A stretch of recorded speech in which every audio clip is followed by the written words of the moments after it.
Men jag tycker mitt första intryck av Björn var kanske att han var lite så här intellektuell och kanske lite bufflig som person. Men att ju mer man lär känna honom så desto mänskligare och mjukare blir han. Och det är något som jag uppskattar massor. För att jag har sett i politiken att det är jätteviktigt att du kan vara den här människan som man också kan närma sig. Det är så oändligt mycket lättare att närma sig en politiker som vågar visa också den här mjuka och mänskliga sidan. Och det är någonting som jag har upptäckt nu först egentligen. Och det tycker jag att det är bra. För mig är det jätteviktigt att vi har en representant i Bryssel som förstår EUs roll i det globala sammanhanget. Det vill säga någon som fortsätter att jobba för fred och för fredliga förhållanden. Och som ser till liksom att EU jobbar för barn och kvinnor i länder där det är svåra förhållanden. Och förstås klimatpolitiken gör allt för att få alla de viktiga länderna med. Så det är EU globalt.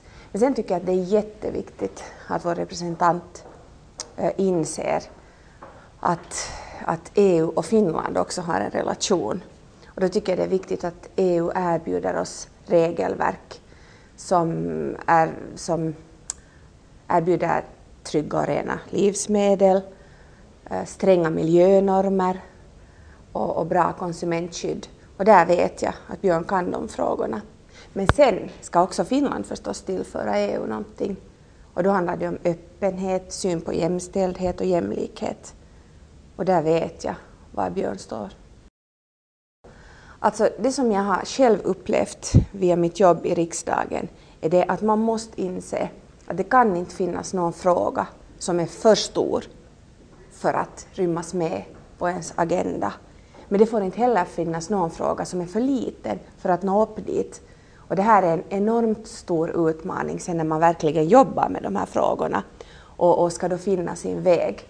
Och det här är någonting som jag vet att Björn kommer att klara av, men som är en stor utmaning för politiker som politiker. Trots att man vet liksom att han har en SU och SFP-bakgrund så tycker jag att han har visat en enormt stor integritet som ledarskribent. Och det är jätteviktigt också när man är politiker.